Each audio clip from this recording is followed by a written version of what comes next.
JJ the CPA here. Hope you're doing well. So I put together a video and I decided I'd chop it up into 3 parts. So this is the second part. The first one, I talked about PPP2 and was adding something to get ready for it. It seems like it's coming.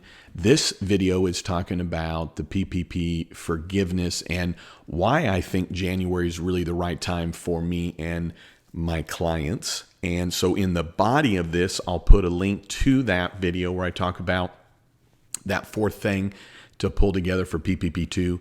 And then guess what? I chopped the third part out, but if you'd like to see it, probably really just some commentary for subscribers that would be interested in, I'll put a link to it in the body of this video. It's unlisted. And so if you want to see the third part of tonight's video, go to that link. All right, here you go, because here's the middle part on why I think January is the optimal time. And then I am going to throw in for you that the PPP forgiveness, I think I've said all along, you can file anytime you want. I've told you why I'm waiting, and it had to do with the IRS. Of course, they clarified that. And then optimal time for me and my clients is probably an optimal time for you, which is in January. And I don't think I included this in the video that I put the other night. But optimal is January as well, because we will have a full year's worth of payroll for PPP forgiveness. And if you're like, well, what do you mean it's only 24 weeks, this and this? Listen, I'm a CPA, okay? I got you covered.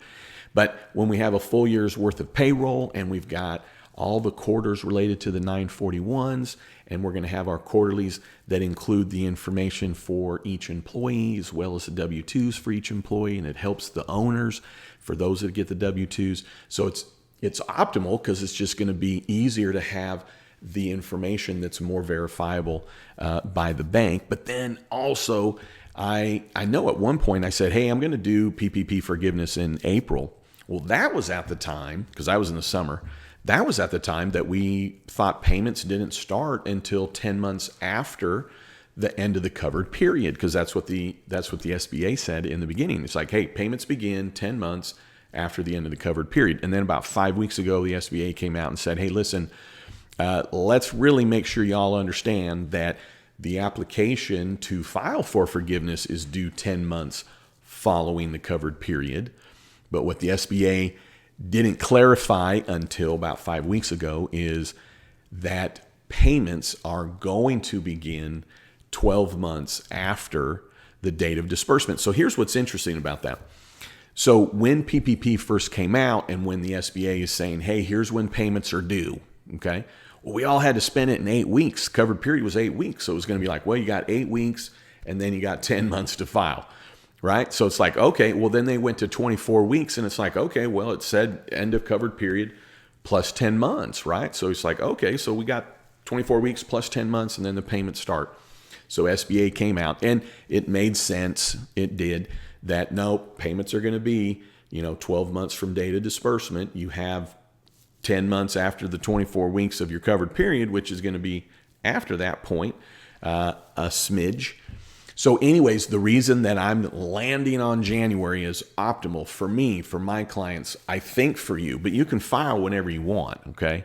And if you can tell, this is more for even the employers, is we will be putting that in when we have all the information for 2020, and then we're getting that in January, and then the banks will have time, as well as the SBA, get all that in, get it approved and submitted before the 12 months comes up. So my clients, really all of them got it in the first round in April, first couple of weeks in April. So their 12 months where it hits, here's your 12 months, and then, payments typically going to start the month after. It's going to be around May. So that's the reason it's like, we're going to go ahead and get it done in January. I was always wanting to wait till at least January when I was unsure what the IRS was going to do about, do you get to pick the year? Well, we know right before Thanksgiving, the IRS came out and said, nope, it's going to be a 2020 tax adjustment. So, of course, that wasn't then the reason to keep waiting. Now, with the stimulus, maybe there'll be some blanket forgiveness, which will save time, and we'll know that by January. And from the standpoint of the tax adjustment, of course, that doesn't affect us going and filing for forgiveness now that we know the IRS has said that's for 2020. But nonetheless, I think that Congress is going to go ahead and override that, because I really do feel like it was Congress's intent for there to be no tax adjustment. Now, we're planning on it for our year-end estimates. So hopefully that clarified for you why I think January is optimal. And, for the self-employed, I mean, gosh, all the way back to the summer, I've been like, there may not really be a reason for you to wait self-employed, but it's just a matter of your bank being up to speed of what's needed. Because we know some banks are asking for documents that they don't need and don't exist related to the payroll. So anyways, that's why January is where I'm landing. We have the full year worth of the payroll as it relates to what's required from the SBA. It's just going to make it easier to put it together.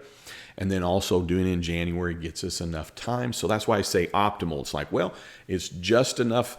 Boom, we've got time to pull together an easy amount of information. And then we're landing in January, get that done.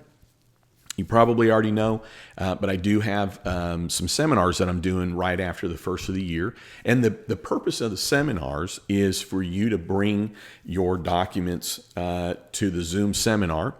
And I'm going to walk us through from start to end, step by step, on how to complete it. Now, that doesn't mean that I'm not going to continue to put out videos related to PPP forgiveness. I've got lots of playlists and walking that through. This is a seminar to say, okay, hey, listen, do you want to bring it? Let's go through the seminar, and then I'll have Q&A at the end. So I'll put a link to my seminars, and I've got one for the self-employed, and I've got one for the employers. I am charging something for it. I do know without a shadow of a doubt, I'm charging anywhere from, I don't know. They're inexpensive, because when I look, the cheapest one I've seen is around $900. And I'm charging $97 for the 2+ hour for the self-employed, and $197 for those that have employees, so for the employer. And so anyways, long story short, I am charging, but it is meant to be something different than what you can get from the videos here on YouTube. And then once PPP2 comes out, I know you'll be paying attention. If you haven't subscribed, please do. Turn on your notifications. All right, hey, as I told you, I chopped it. So if you'd like to just listen to some commentary where I talk about PPP2 and some of the things I'm doing and why I'm doing the membership and what's going to be included and some other stuff. So for those of you that are the diehards, there's a link. You can check it out. And thanks for tuning in. I'd love it if you subscribe. And then don't you ever forget, you've never met a CPA quite like me.